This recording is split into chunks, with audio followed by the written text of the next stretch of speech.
You're listening to Strange by Nature, your guide to the strange, weird, unbelievable, and improbable wonders of the natural world.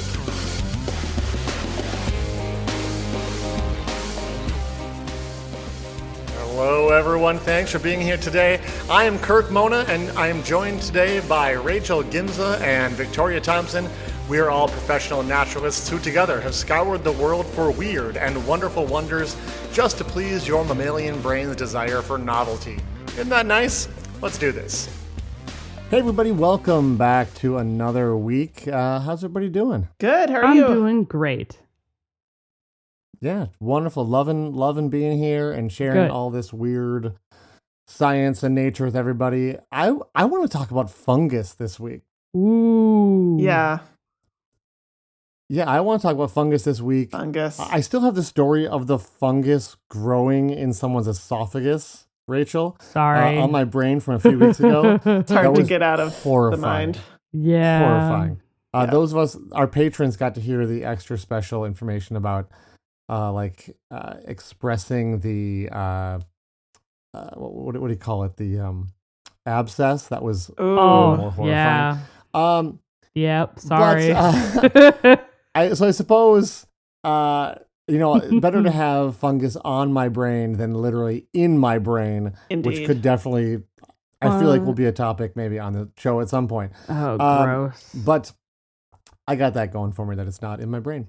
When we think about fungus and trees, like specifically how the relationship between fungus and trees, I think we can break things into three general groups. And boy, oh boy, do we humans love putting things into groups. Oh, yeah. So here goes. Evolution has given us fungi that fill three different niches or roles in nature. First up, we have those that feed on dead tissue.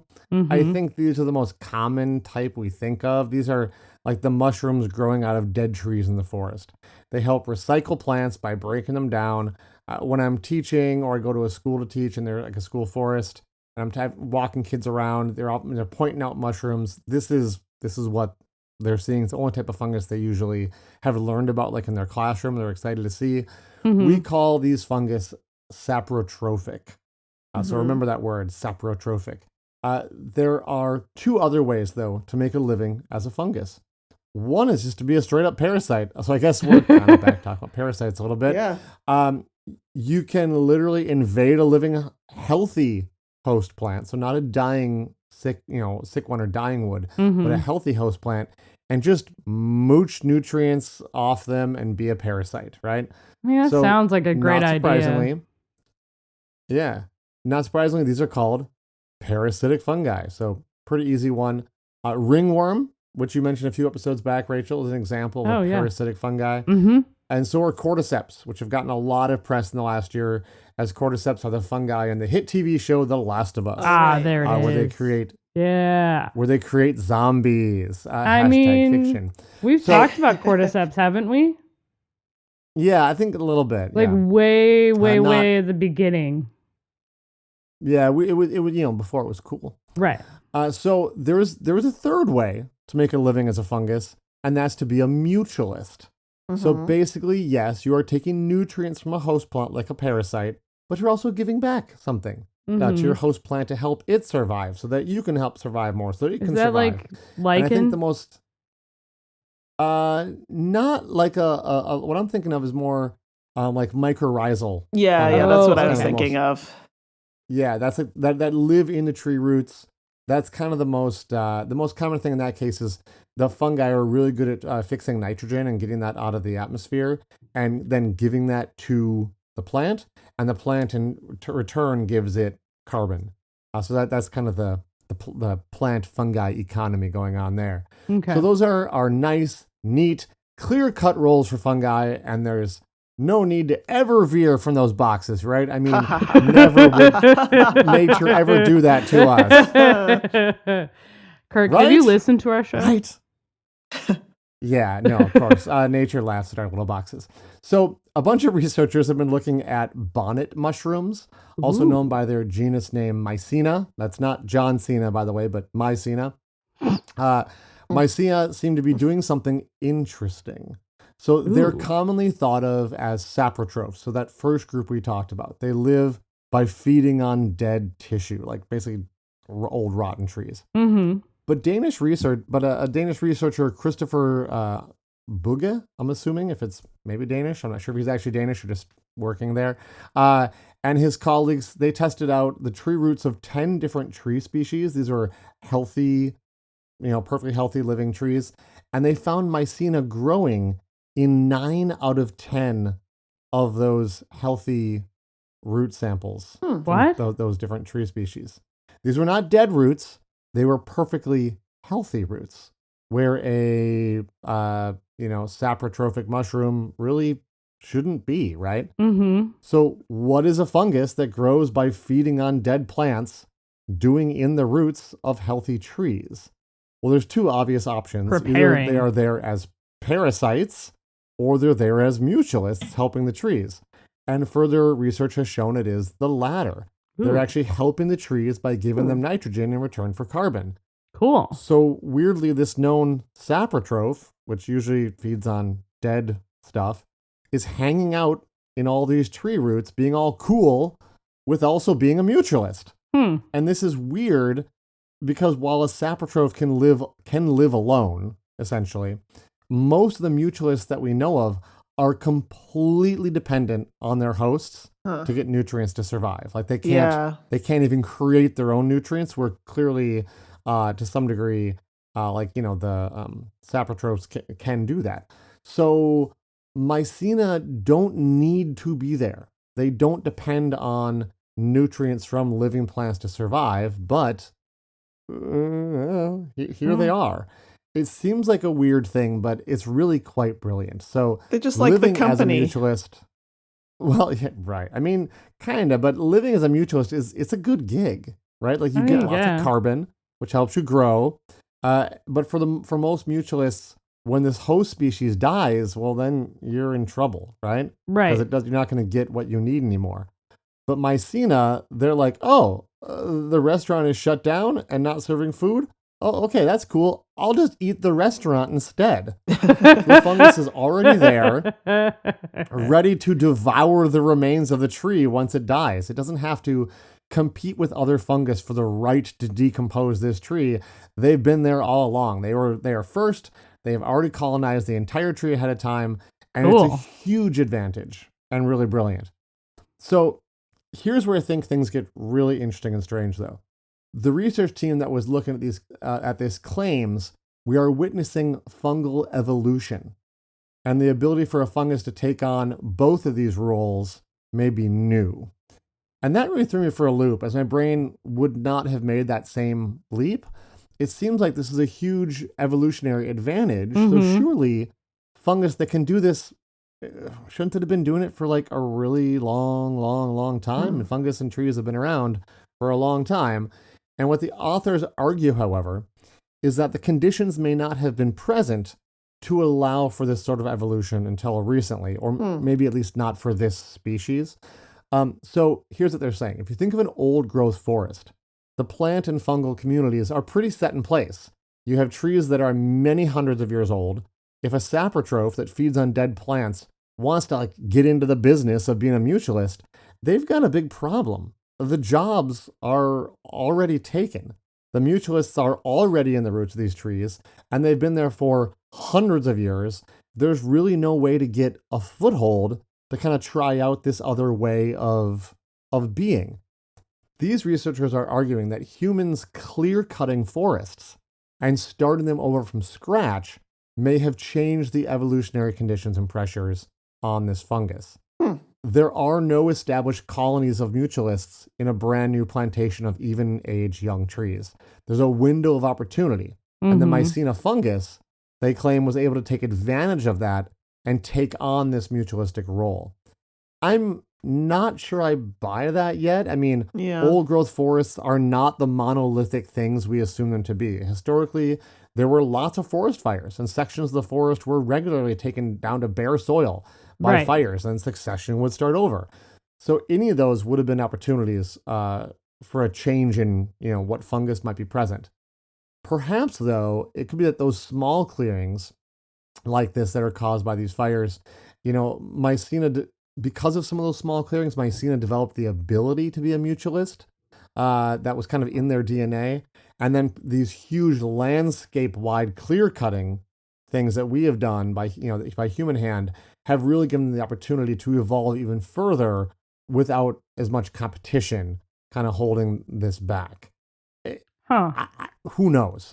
This is something they're looking into, but it's pretty interesting. It's all part of the tangled web of evolution. And as we're trying to figure it out, I thought it was interesting that, again, like I talked about last week, we as humans are changing the landscape, right? Mm-hmm. And we're having an effect on not only the plants and animals, but even the fungi present, and perhaps even directing the course of evolution because of our actions by introducing new conditions and new pressures. So pretty wild stuff. My primary source this week was a story on phys.org called Fungal Evolution Discovered. It was basically a press release, very much written by the University of Copenhagen, bragging about the research going on there, but quite interesting nonetheless. Cool. Very cool. Thanks for sharing, Kirk. Yeah. Awesome. Yeah, absolutely. We're going to go to a quick break, and when we come back, it will be Rachel.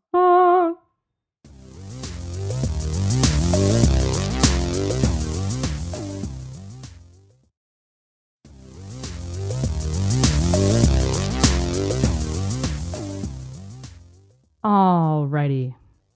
Welcome back, everyone. So this week, I really want to talk about how sometimes when you are in science and you are doing research, you go in and you're doing an experiment and you think, oh, hey, this will be fine. And then something completely different happens. And you discover something else. And it just kind of is a little off the rails, but very much exciting. So while the rest of us were doing various things like baking bread, and for me at least, I was learning how to raise one eyebrow, there were some scientists in 2020 that actually learned that apparently sturgeon, like a Russian sturgeon, which is a highly endangered species of fish, which is mostly used for like caviar, for example. Right. And that's why it's endangered. Yes, it is. Right. And paddlefish, apparently, they can hybridize. Oh. Really? Uh-huh. Sturgeon and paddlefish? You sound interesting. Intrigued. To give you context for why this is intrigued. Absolutely bonkers.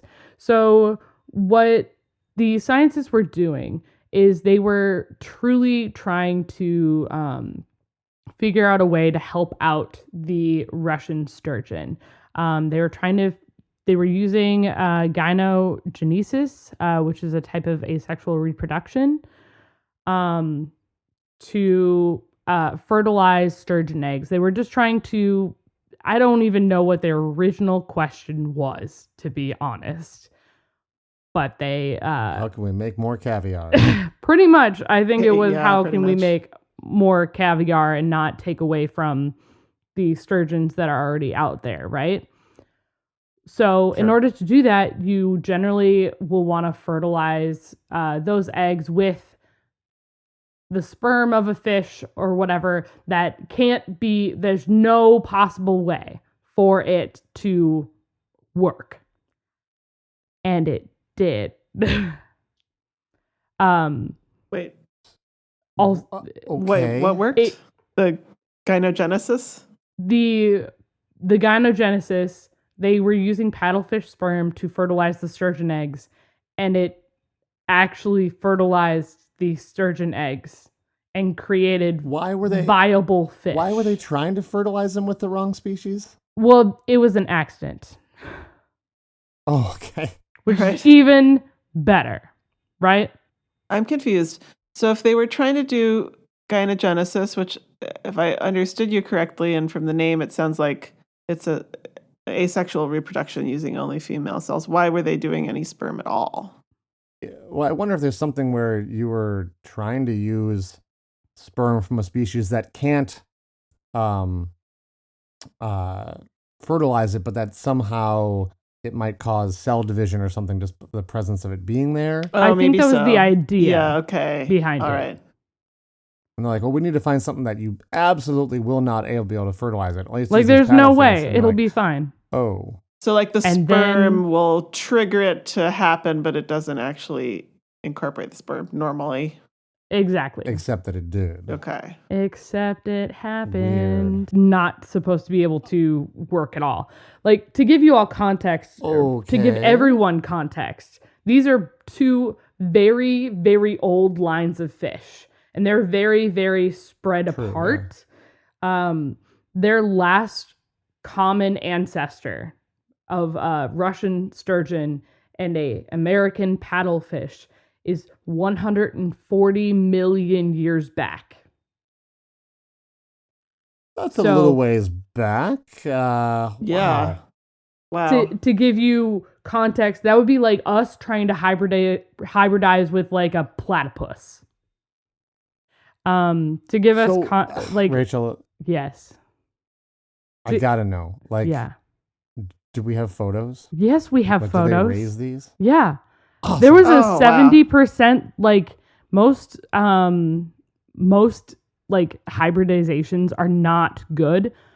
It was a high Yeah. survival Right. rating. 70% of the hybrids survived to like continue on. Like a lot of them, obviously the males were sterile or they can't like mate or anything like that or anything like that. But it was very much my God, they unintentional.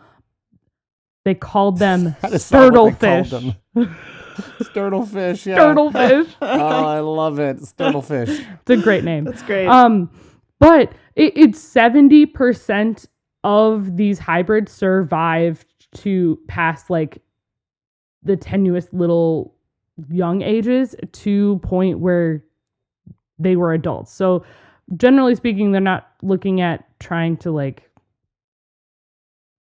mate with them or do anything like that, but they were healthy and able to survive just fine. They're sterile. They can't continue on, but and it was a they're complete sterile. They're not going to accident. create any caviar. They're not going to create any caviar, but they're just, yep. I came across sturtlefish and the fact that these two fish, because to be honest, like they were just trying to, like we were saying, like we stumbled into, they were trying to just trigger the cells to multiply or whatever. But it's right. you wouldn't think. It's like, it would honestly be like humans trying to hybridize with a platypus. You know, it's that level of far back. Oh, that's weird. Wow. Let's not So- try that. No, No. let's not. Yeah, so I just wanted to let you all know that this lovely species known as the sturtlefish exists, and I just want to tell you all about it. So the original study was published in Gene's Journal. It was the hybridization of Russian sturgeon and the American paddlefish and the evaluation of their progeny. This was done in Hungary. So there was the National Agricultural Research and Innovation Center Research Institute for Fisheries and Aquaculture in Hungary was involved, as well as various other people. And it was published in 2020. I also used the New York Times, had an excellent article about it. Scientists accidentally bred the fish version of a liger. Solid title there. As well as CNET had a really good article as well. As well as these beautiful pictures. They look kind of cute. I'm not going to lie. They look kind of fun. So please expect They're those wild on the Instagram. They don't have like the long, like, nose of a paddle, but they do have less bumps and a little longer snout. So just fascinating So thing that strange. came about. So it's a short and sweet Appreciate topic it. for me this week, but lots of fun. All right, so we're going to take a quick break. And when we get back, it'll be Victoria.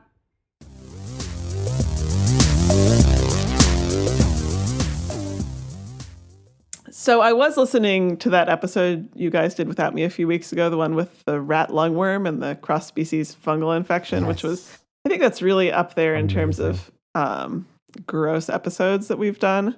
It was great. And wildly was not the Halloween episode. I know. I was really sorry not to have been there. You were right. Those topics were totally up my alley. And Right, yeah. in a slightly roundabout way, that throat infection inspired me and led me to today's topic, which I'm just going to tell you is nowhere near as grim as either of those. It's much Solid. more just sort of interesting. Excellent. But we'll come Good to back to know. this at the end.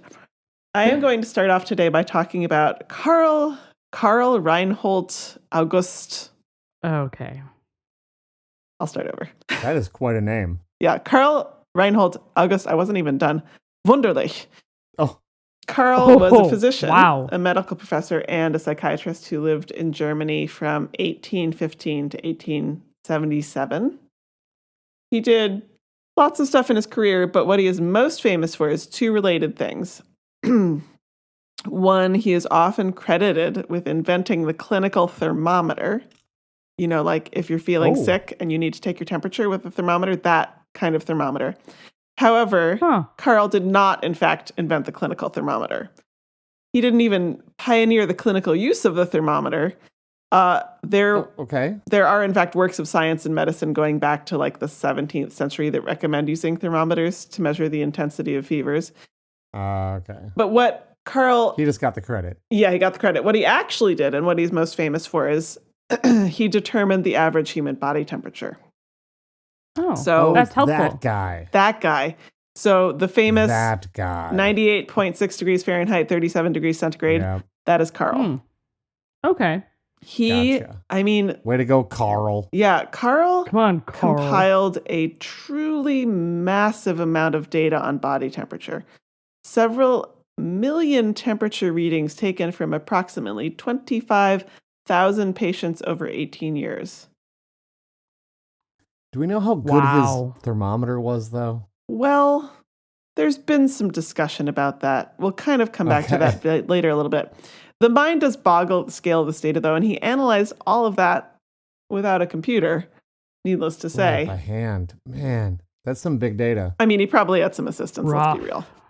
But still. Give him some props there. Also, the thermometers he used were quite large. They were about 22.5 centimeters long, which is almost 9 inches. And when used in the armpit, which is where Karl preferred to take his measurements. Oh, that's not where I thought you were going with this. Okay, luckily, no, not the other place. Gotcha. Okay. Also, it would have been very awkward to put a thermometer like that in your mouth either. So it was the armpit. True. But it took 15 to 20 minutes to register. And No. Also, this thermometer had not technologically advanced to the point where it would hold the highest temperature registered. Oh, okay. So I don't know. I'm old enough that when I was a kid, we had a mercury thermometer, and me too. You put it in your mouth, and then it would come up, and then whatever your temperature was, it would stay there until you shook it down. But these thermometers were not like that. You had to read them while they were in the armpit. Awkward. Okay. Fair enough. Yeah. At any rate, he found out lots of things about human body temperature. He gave an estimated range of normal body temperature of 36.2 to 37.5 degrees centigrade with the mean of 37, 98.6. Okay. And by doing this, he also defined what makes a fever, 38 degrees centigrade or 100.4 Fahrenheit. So if you ever wondered why your kids need to stay home from daycare or school when their temperature reaches 100.4, now you know. Huh. He also found that women have slightly higher temperatures on average than men, and that they tend to have bigger temperature variability than men. And that temperature varies according to the time of day. Lower in the morning, higher in the afternoon, early evening. Interesting. Yeah. Okay. Fascinating. So thanks, Carl. Obviously, some of those numbers that he came up with have embedded themselves pretty deeply in our minds and our society. Oh, for sure. Absolutely. However, there's been, totally, like 98.6. Everybody thinks that's supposed to be your normal temperature. There's been significant reevaluation of the numbers in the last several decades. So, for example, a study in 1992 compared Wunderlich's data to that of 148 healthy adults and found that the average temperature of these 148 adults was actually 36.8 or 98.2 Okay. Fahrenheit. Mm-hmm. More mine is always lower. Yeah. Well, you're pretty normal in that way. More recently, there was a study by First time researchers. anyone's ever said I'm normal. I appreciate that. Just your body temperature, nothing else, Nothing else, just okay. that. but in a good way. More recently, there was a study by researchers at Stanford University that was published in 2020 that took a retrospective look at body temperature using 3 large data sets. The first was from Union Army veterans from 1862 to 1930 from the U.S., obviously. These are all U.S. data sets. The second one was from the U.S. National Health and Nutrition Examination Survey from 1971 to 1975. And also adult patients at Stanford Healthcare between 2007 and 2017. So, they used all these data to create a model. And the model, they validated it by checking stuff we knew about, like women's temperatures versus men's temperatures and temperatures at different times of day, and all that stuff that's been validated other times as well and shown to be true. But it found that average body temperature actually has been decreasing in the United States decade over decade for more than 100 years. I had heard that. That's wondering so if you were strange. going there for that. Does not bode well for us in fungal infections. Well, we'll get there. 0.05 degrees Fahrenheit per decade. Yeah, so that translates to the body temperature of a man born in the 1990s is about 1.06 degrees Fahrenheit lower than one born in the early 1800s. And for women, it would be a drop of about 0.58 degrees Fahrenheit. And they did try to account for the effect that improved thermometer technology could have. So they compare temperatures over time within each data set. And in the Civil War veterans data set, which was the longest one because it lasted from the 1860s to 1930s, they observed the same temperature drop over the decades. And they were making the assumption that similar temperature thermometers were used within that data set, but still they observed that. And so what could be causing this?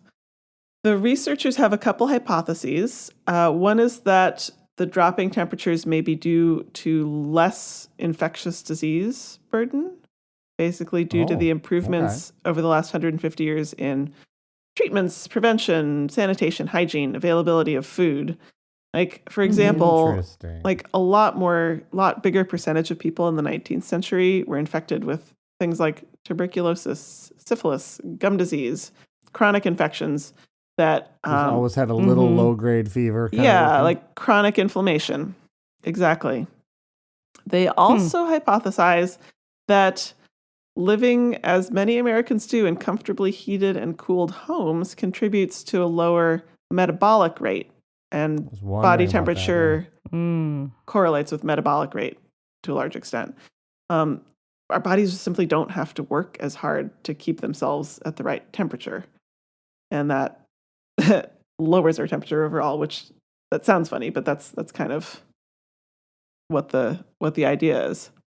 And as some supporting evidence, they pointed to a small study from Pakistan, fairly recent, where there are still pretty high rates of chronic infection, and they found no such drop in body temperature. So the temperature, I think, was still 98.6 or close to it. So I was, if you remember back, how I started out the episode, I was inspired by the fungal infection of the trachea that Rachel talked about. Yep. And yeah, as you Sorry. mentioned, Rachel, fungal infections are increasing worldwide. And this is likely as a result of fungi adapting to higher temperatures due to global warming. Mm-hmm. Yep. But up until recently, human or generally mammalian body temperature, it's thought that one of the reasons that our bodies are the temperature they are is that it keeps fungi from invading us. If fungi are adapting to a warmer environment as the human body temperature drops, that could actually be a recipe for disaster. Not great. Not great. Not great. Yay, global warming. Yay, global warming. I will say though, because when I was doing some research for my topic this week, which is about fungus, this was actually brought up by some of the researchers about some of these fungus, and as the Earth warms, are we going to end up with studying the evolution of how these fungus can survive?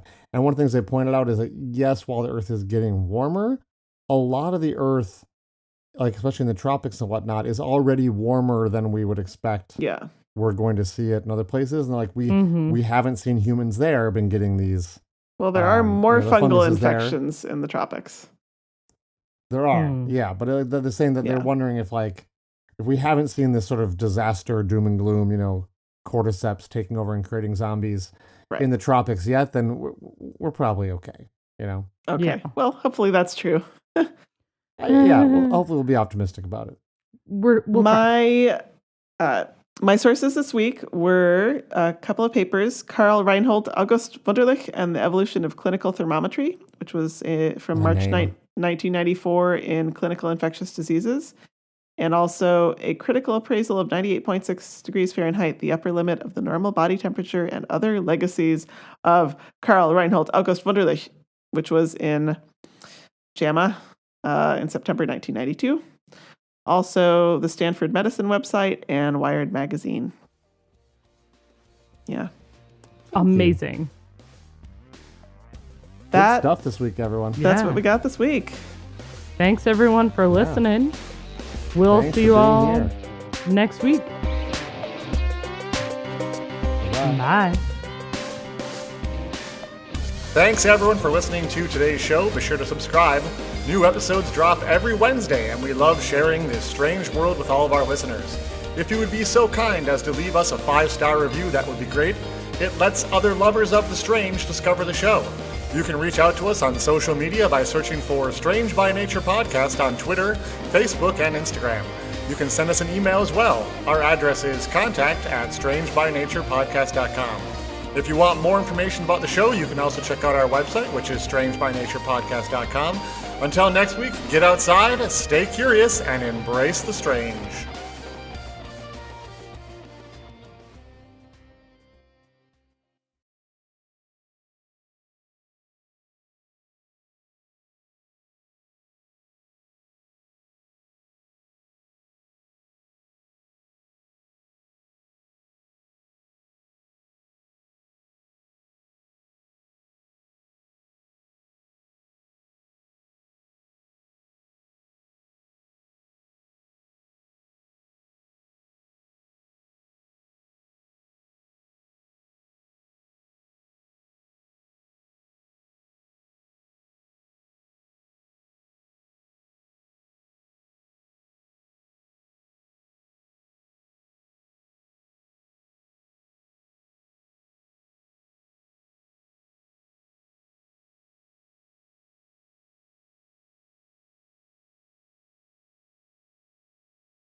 So a couple things I wanted to say for I had our a feeling you might patrons. have a little bonus for us. Yeah. So just about lower body temperature making us potentially more vulnerable to fungal diseases.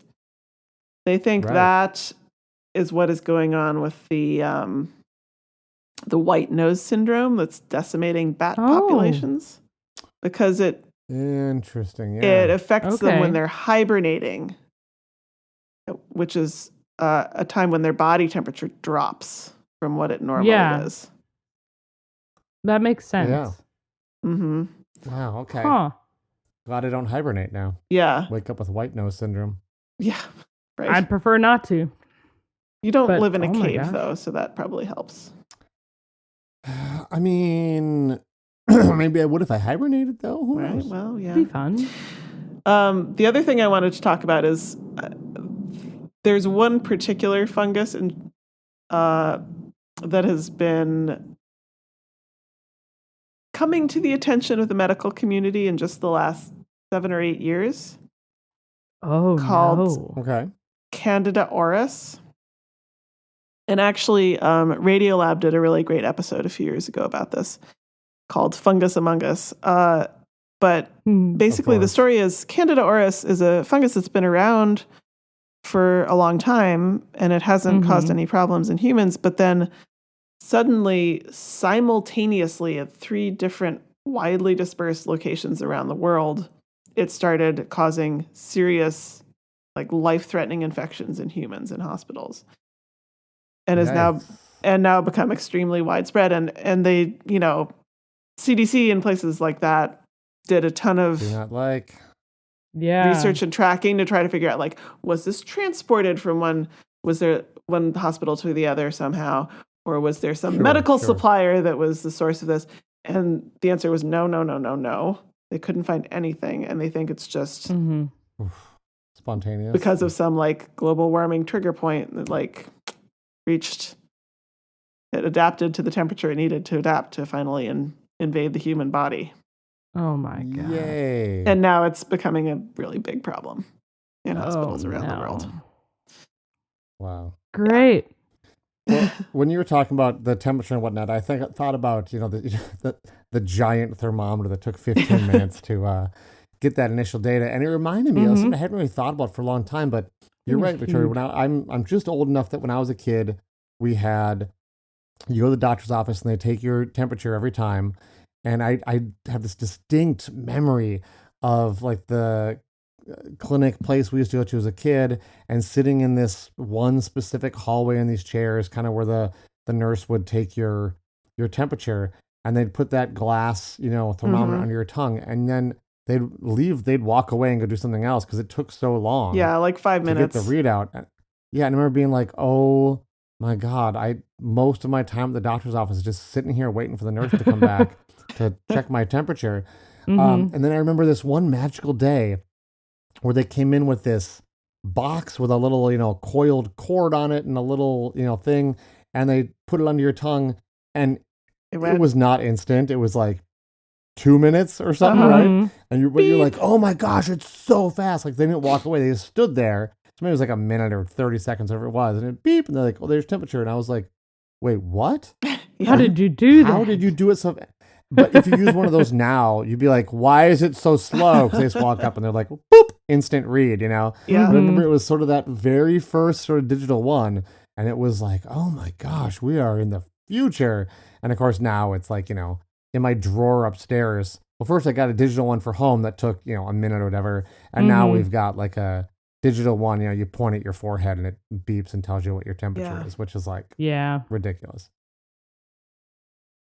But in theory, water still boils at 100 Celsius and freezes at 0. Like, you can calibrate these things. It's not like those things have changed. So you should be able to create a consistent thermometer, no matter, how it works. So it's hopefully it's wild. I remember there's actually a Calvin and Hobbes cartoon that I remember where Calvin's homesick and his mom comes and puts the thermometer in his mouth, and he's sort of sitting there looking grumpy, and you see a thought bubble, and he's like, I don't know if I believe her that these things take 30 minutes to register. Oh, she just wants him to sit still that long? Yeah, wants him to shut up for 30 minutes. Awesome. There you go. Well, think about like certain things that are like you'll watch an old, movie and there you wonder how many things you're not even picking up on, just like culturally because you didn't grow up in that time. Mm-hmm. And I think I was just popped in my head was the movie Ferris Bueller's Day Off, which is just a classic, movie. But there's other ones too, where like he's sick, and so to like get out of school, he takes like might like doesn't he like I think he takes the thermometer and like puts it under a hot water bottle or something. Yeah. Oh yeah. It's like sort of the classic old kind of trick. Well, like you can't do that anymore. When parents just walk in and go boop and like instantly take your temperature. I mean, we had some of the digital ones. My kid has been sick and like sleeping, and you can go in and like take their temperature from across the room practically. Right. It's like it's ridiculous. They're much harder to be a sneaky child pretending to be sick now than it was back in the old days. But I wonder, like, if someone watching that movie now, you'd see like somebody faking being sick, and you're like, what? Like, do you even no do? One would fall for that. No or one's gonna these believe movies you. too, where we'll see stuff, and it's like, but here's the you thing. realize that the entire plot of the movie would not work if cell phones existed. Right. There's so many movies like that where you go, if these people had cell phones, like this entire movie wouldn't exist because it wouldn't be an issue. You just call them. Okay. We'll just sit here for the next 2 hours and watch people bumble through life with no ability to contact each other and clarify what's going on. It's hilarious. It's so fun. Mm-hmm. Well, I mean, think about it too. Like, this just got me thinking about, so I was teaching 6th graders earlier this week, and I was playing a character in this particular class. It was a historical reenactment where I play a grumpy fur trading French voyageur. Of course you do. Amazing. Thank you. It's a real stretch. Yep. Darn, I have to kind of be mean to children for fun. But not just for fun. You're being paid. Exactly. But they were but the thing That's why was I'm going that into nursing, blew my really. brain, truly. What was so nice, or what was wild to me, was like, so part of this whole thing is like, you're 1793. I hadn't quite gotten to the point of like, we're in 1793 yet. But I'm like, we're going on the 6-month journey. You're all ready, right? It's 3,000 miles. I hope you're packed. Let's go. You got strong muscles and everything. And they went, can we take a plane? And I had to be like, what is a plane? Oh my gosh. A plane? But the reason why I bring it up is because one of the kids, and this is changed within my lifetime, which is very wild to me, is we kept going along those same lines. Like, they kept trying to trip me up or something. I'm like, you're not going to get me. But they're like, couldn't we use a phone and just call like an Uber or something? And I was like, what is a phone? Why do you need to call someone? Hold on, I can call right now. So you go, hello, mas, and just calling from like across the room. Like, see, sometimes it works, sometimes it doesn't. And then there's like, why are you speaking German suddenly? Right. Well, I'm trying really hard not to go into the French accent. That's why. Sorry. But one of the I meant girls, they want an Uber. Oh, I know. That's German. Oh, beautiful. I didn't think about that. But they were like, you use your phone to call someone. And they just held their flat hand up to their ear, like as a phone. Instead of like as opposed to holding the handle. Instead of holding a handle with a thumb and a finger out. And they did that. They've never used a phone with a handle, right? Oh, no, they hadn't. And I just saw that, and a little piece of me died. And but since I was a French Rachel, I'd like to welcome you to a group that Victoria and I have been in for a while called Being Old. Yeah. My kids at least do know what an old-fashioned phone is, because I've made them watch a lot of Mr. Rogers. Oh, love Mr. Rogers.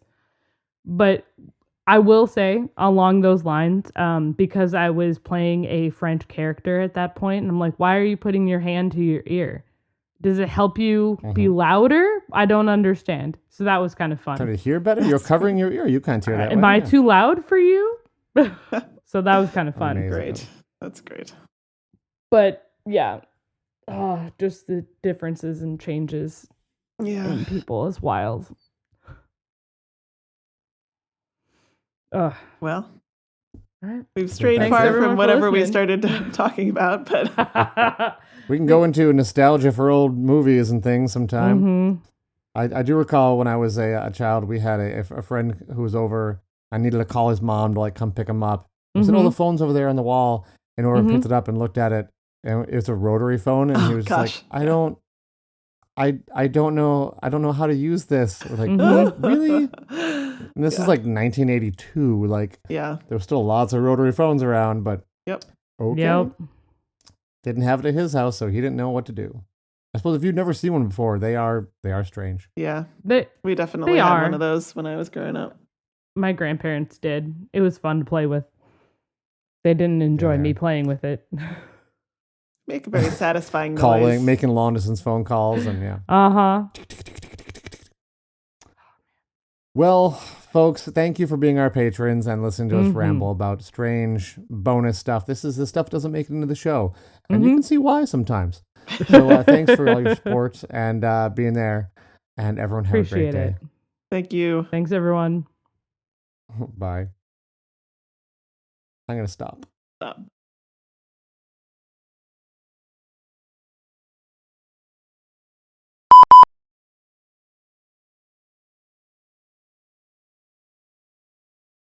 You did not say the scientific name of the Russian sturgeon.